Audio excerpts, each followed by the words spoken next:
like to welcome call to order this special call working meeting of the Lincoln County Board of Education. We have several discussion items. We also have 6 action items on the agenda this evening. First on our discussion items is test to stay. Mr. Rowe. Yeah, the new option is available for school districts. It's something that the Kentucky Department of Education has mentioned in our state legislature as a way to keep kids in the classroom the best we can, and it's called Test to Stay. We have a representative here from Vivo. I'm going to kind of turn it over to him, and he can explain to you what they got to offer, and you can ask any questions you may have. All right, so Test to Stay program has been introduced through a grant with the CDC, so it's fully funded, no cost to the districts. We're currently working with a number of other districts: Floyd, Allen, Logan, Russellville Independent, Wolf, Menifee, Monroe, Somerset Independent. So we're all over the state. Basically, what the program is, the way it works is you work with your local Department of Health, and they set forth guidelines. What we've seen that those guidelines are is generally the student tests negative for 7 days. So that would be if they tested or if they were exposed on a Tuesday. Their first test would be that Wednesday, and then they would have to test 7 sequential days without testing on the weekends, obviously. So their final testing day would be that following Tuesday.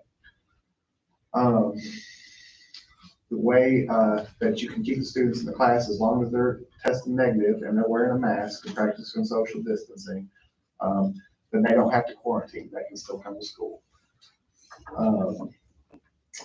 We have 2 types of testing available. You can do the PCR testing or the antigen testing. Antigen is going to be a rapid test, results within 15 minutes. PCR is going to give you a little bit larger of a window. Usually you can detect a positive a day or 2 out with that versus the PCR or the antigen, is going to give you like pretty much a day of. There's going to be an asymptomatic carrier. You're going to find that first day that it becomes virally viable. All of our collections are nasal swab collections, so we're trying to be as gentle with the students as possible. We're not going for nasal pharyngeal. We want to avoid ruining any kid's day. We have flexible scheduling options. Obviously, for Test to Stay programming, the best time would be to test early in the morning. So we can send our collectors out to the schools, have them there available to test any students that were needing that testing, and then let them begin their day from there. Anybody have any questions? Questions or comments? You didn't say test every day? For 5 days, yeah, 5 school days. So as long as there's, we're not going to come test them on the weekends or anything. But there is another program available through this grant, and that is surveillance screening testing. We have a few districts that are utilizing that, and that's like more of a broad spectrum testing. We're doing selecting a random portion of the students once weekly, testing them. A lot of school districts are using that surveillance testing for their athletic programs. Like students that are going out and being exposed, potentially exposed throughout the state at other events or what have you. So that's also fully funded. Another portion of this program is we can offer testing to staff members, families, families of students, any community members that may be involved in volunteering in school. We can test basically anybody, and that's included in this program and fully funded. So, anything else? Anybody? Appreciate your information tonight. Thank you. 2B, the vaccination incentive, Mr. Rowe. Yes, the Kentucky Department of Education is offering a $100 incentive for each employee who will become fully vaccinated against COVID-19 by December the 1st. The way that would work was the district would have to pay that money to them, then being reimbursed by the Kentucky Department of Education. They are also encouraging districts to match that amount. So what the proposal is for you all to consider and discuss tonight and possibly approve next week is to offer a $200 incentive for anybody who is already vaccinated fully or will become fully vaccinated by December the 1st of this year. The funding for that would be $100, which will be reimbursed from KDE, and the additional $100 can be spent from ESSER funds. So I'll entertain questions. And is it retroactive? Yes. Perfect. Districts in our immediate area, what are they doing? The indication I have is they've already done it or they will be doing it. They're gonna match it. Yes, match it. Anybody else, question or comment? Okay. 2C, remote learning days, Mr. Rowe. Yes, Senate Bill 1, which recently approved in our last special legislative session, allows up to 20 days of remote learning. This is not we still have our 10 MTI days. These days are different, meaning that you cannot close the entire district down, but you could close down a specific school, a grade level, a classroom, or just a group of students. But in order to use any of these 20 days, the board had to grant me permission to be able to use those. So this is what this is about, is asking permission to be able to use those if needed. Questions or comments? How are the numbers looking? Are we trending down on cases? Yes, we're trending down. The whole county's starting to trend down. Right, I've seen that, yeah. So we're starting to get this under control. Yes, hopefully we can get back to normal sooner than later. Anyone else? Okay. Early graduation, Mr. Gobby. You want me to handle that, Mr. Elby? Either way, no matter. Okay. Go ahead. We have an individual, and this does not require board approval, but it's not common to have early graduation, so I just want to make sort of a discussion sharing with you. We have a student who has 28 credits and has fulfilled everything that's needed to graduate early, which will allow this student to graduate in December of this school year. So this is something, I'll let Mr. Gotti talk a little bit more. This student is a senior, so typically early graduation is for juniors, who met graduation requirements and, graduate early. It's not been available for students who are seniors, but as Mr. Rowe stated, this student is kind of an exception. She has earned 28 credits, is a fantastic student, has met all the graduation requirements, is currently doing some co-oping and some dual credit type things. So she's met all the requirements we have and is asking to graduate in December. And I'm asking that you allow her to do that as the board. I have two questions. Yes, sir. Has this occurred much in the past? Since it's obviously our board policy allows this to occur, so. We've had, in the 7 years I've been there, we've probably had 2-3 kids who graduated early, have met the requirements, and so forth. Doesn't happen real often. And my second question would be, this is not an individual, for example, that took the extra year and. It is not. No, It's not. And would have met the requirements last year, but didn't realize that it was only available up through the junior year. You have to, you have to make your intent by October 1st of your junior year. So she didn't realize all of that and so forth. But, yeah. Any other questions or comments? Thank you, Mr. Goff. Yes, sir. District representative for the Certified Evaluation Appeals Committee, Ms. Cooper. Yes, we need the board to appoint a certified district representative to serve on our Certified Evaluation Appeals Committee. We also need an alternate representative, and they will serve for 3 years. How is that vetted, or how is the person? I looked at other counties, and other counties have their human resources person serves as their representative. Since there's only one of me, I don't know if Dreama maybe would want to be the alternate, but there's no guidelines as far as KRS as to who you appoint for your representative.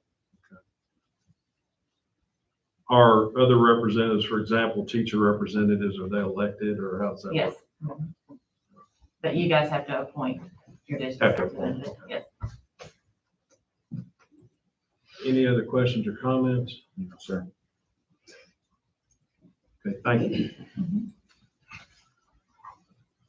2F, part-time mental health position, Ms. Cooper. So the Lincoln County Middle Schools Family Resource Center wrote a grant and it was approved. And they are funding a part-time employee to help with mental health, like staffing the care center and doing things with their mental health counselors. And so we were asking the board to approve that part-time position. It's going to be a program assistant. We're not going to write a job description specifically for this because this is only a 2-year part-time position, but that's the duties will be to man the care hub is what they call it, the middle school. Questions or comments? So what grant did they receive? You know, which? It was the FRC grant that they offered to, it was a very short turnaround. It was about $100,000. It wasn't, And it was approved and this position was written into that grant. it's in addition to the regular FRC grant. Okay. It's not part of the Pays for FRC. coordinator. It's just funded. Oh, through- yeah, it's something totally different, yeah. It is through the cabinet. Anyone else? All right. 2G, declare vehicles as surplus, Mr. Yaden. We got a couple vehicles there that just serve the purpose or cost them more to maintain than they're worth. Just want to surplus those, send it out for closed bids. They've been good ones. I think one of the 1990. Already eligible for historic plate. Maybe. Anybody else, question or comment? All right. The E-rate contract, Mr. Yaden. That's, we've done it for a long time. We contracted Steve Smith with our E-rate. He's a guru with that. Helps us get that, make sure we can get all the funds that we deserve. Just that yearly update of that. Any questions or comment? Okay. 2I, the Mcdowell Wellness Center contract, Brad Smith. Yes, we have our swimming season preparing to start. We have a new coach, Miss Kyla Owens, who has been in the high school, so it was great to find someone, that's already in the school that can do this job. And she's recently been hired. She's asking to use the Mcdowell Wellness Center for their practice facility. The quote we got from Mcdowell would be 2 lanes, 45 minutes per day, Monday through Friday. So that would equate to $19.50 per day and $97.50 per week. I think it's probably 2 to 3 month season at the most. So I'd say a couple months, give or take. Paid for out of the athletic department. Okay. Any other question or comment? Thank you, Mr. Smith. Wilderness Trace contract, Ms. Hahn. This is just our contract that we do every year to serve our most disabled children at the Wilderness Trace facility. They have been serving those kids. It's a little later than it usually is because the state was behind getting the contracts out. But it's basically routine that we do every year to serve those kiddos. Question or comment? Okay. MOA with MindSci, Ms. Godby. We have a school psychologist who is finishing up her doctorate in her autonomous functioning. And part of that is that she requires supervision by a doctorate level person already. Of course, we don't have anyone in this district who can supervise that. She is going to work with a group called MindSci out of Richmond, Kentucky, at no cost to the board, no cost to anyone. She'll be doing some nights and weekends and through the summer to finish up her doctorate and needs the level of supervision that MindSci can provide.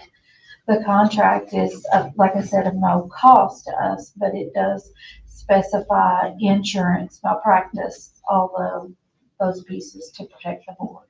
Okay. Question or comment? Okay, thank you, Ms. Godby. Moving into the action items, 3A, the local planning committee finding. Mr. Yaden. Yes, sir. With the guidance from the state on what to do to get our welding lab and get it going. we were able to get our facilities committee that actually formed the current facility plan together and approved the finding unanimously, which basically changed the plan to go ahead and get that welding lab, started, and that's kind of the first step. And so we got that done, and the next step would be for you all to approve it. Okay. Question or comment? Glad that's moving. It should move pretty quickly now, hopefully. Along the same lines, 3B, BG1 for welding lab, Mr. Ye. Yeah, I'm you want to sorry. take action on that? Said action items, I didn't take an action. All right, at this point, I accept a motion to approve the finding to renovate the existing program spaces at the Lincoln County Area Technology to create a new welding lab. Bruce? Second. Ricky second. Vote, Gloria? Yes. Etta? Yes. Bruce? Yes. Ricky? Yes, sir. I vote yes also. Now, 3B, BG1 welding lab. To go ahead and expedite this process as much as we can, from the advice from Sherman Carter, the BG1 is there for you all to approve. I won't be submitting it until the state approves and blah, blah, blah, but that would just expedite the process, so we won't be submitting until then. But that's the, you see it in front of you there, that's the BG1 for the welding lab. Question or comment? All right, at this point, I will entertain a motion to approve the BG1 for the welding lab at Lincoln County Area Technology Center. Ricky makes the motion. Second. Gloria seconds. Vote. Gloria? Yes. Etta? Yes. Bruce? Yes. Ricky? Yes, sir.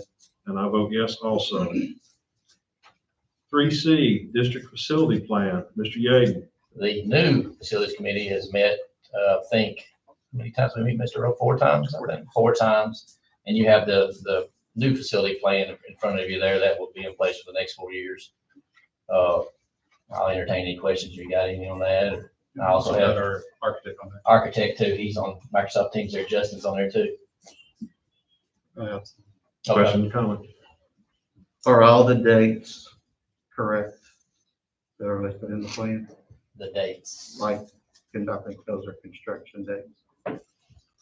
As far as I know, I mean, there could be, The reason I just asked. yeah, they're going off of old plans, to be honest with you. A lot of them are. Well, there's a lot of differences, so that's the reason I kind of asked that question. Are the capacities The correct? capacities they were on at this time. Are all the school statuses correct that are designated in the plan? That's permanent transition. That's what the committee approved is. I think that question was answered after I saw the meeting. The only status that changed was Waynesburg Elementary. I believe that's what we're getting at there. Correct. That's, Yeah. yeah, most recently. Can a new school be built regardless of an existing school's designated status? Might better ask Justin that one. Did you hear that question, Justin? Yeah, what was the question, can a new school be built regardless of the existing school status? Correct. Yeah, so you'll see under the school centers, their status is either listed as permanent or transitional.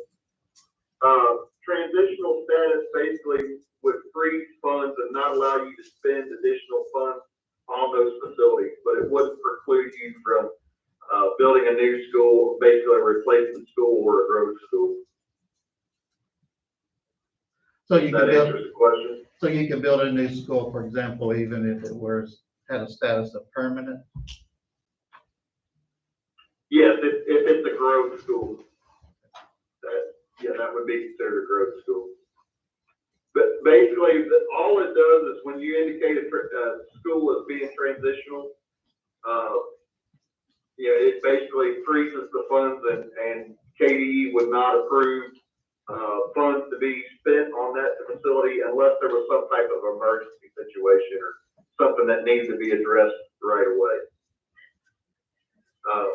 But with the new elementary school, with it being priority 1B, it would be your #1 priority there, and could be built at any time the board so shows. And all the discretionary projects that's in the plan, those have to be paid by local funds that are non-restricted, right?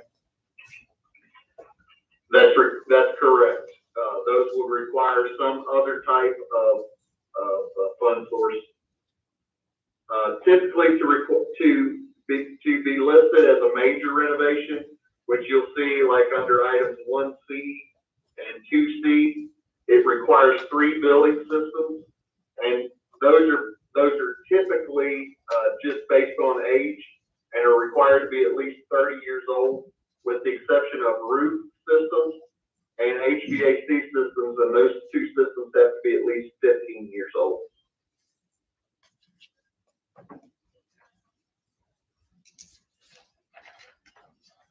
My only concern is there's just some discrepancy on dates in the old plan versus the new plan, so I don't know.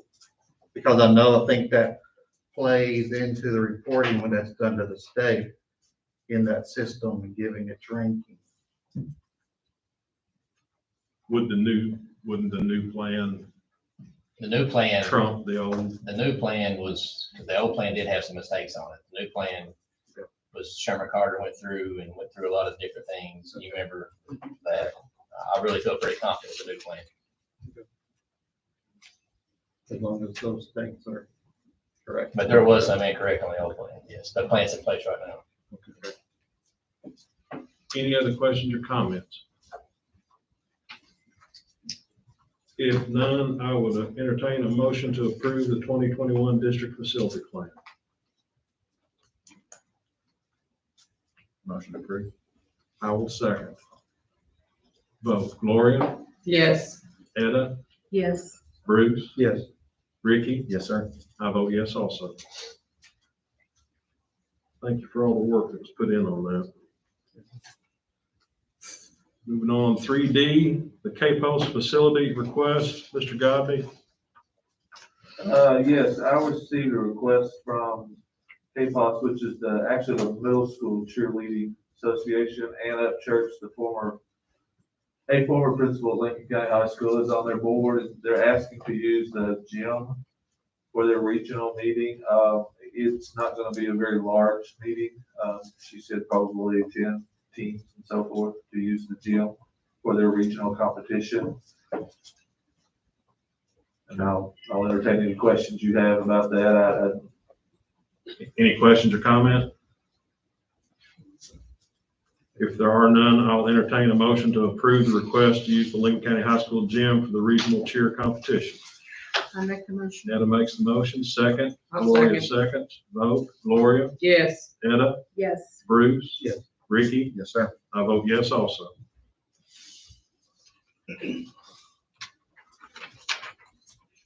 3E, FFA Trip Request, Mr. Godby. Yeah, this is just the annual request every year to take a group of students to the FFA National Convention and expose them to some leadership type of opportunities as part of the FFA program. There are approximately, I think, 25 students, 3 chaperones going to attend that event. It's a 3-day event at the end of October. Any questions, comment? If not, I'll entertain a motion to approve the Lincoln County High School FFA trip to attend the National FFA Convention in Indiana. Gloria makes the motion, Ricky seconds. I'm sorry. Okay. Vote. Gloria, Yes. Etta, Yes. Bruce. Yes. Ricky, Yes, sir. and I vote yes also. 3F, bid for buses, Leanne Smith. If you'll recall, we had advertised for bids for 4 buses and we'd only received a bid for 1 bus. So we re-advertised those and did receive bids for the remaining 3 buses. We opened those bids on September the 20th and we received the following bids. Bus 403, Froggatt Auto Sales, $1,121. Bus 404, Froggatt Auto Sales, $1,061. And bus 405, Froggatt Auto Sales, $1,081. So I'm looking for a motion to accept those bids on those 3 buses. Any questions or comments? If not, I'll entertain a motion to accept bids from Froggatt Auto Sales of $1,121 for bus 403, $1,061 for bus 404, and $1,081 for bus 405. Bruce makes the motion, second. Second. Etta, vote. Gloria, Yes. Etta, Yes. Bruce. Yes. Ricky. Yes, sir. I vote yes also. At this time, the board needs to move into closed session, so I need a motion to move into closed session. Bruce. Second. Ricky seconds. Vote. Gloria, Etta, Yes. Bruce. Yeah. Ricky. Yes, sir. And I vote yes also. There will be no action taken during the closed session. And we will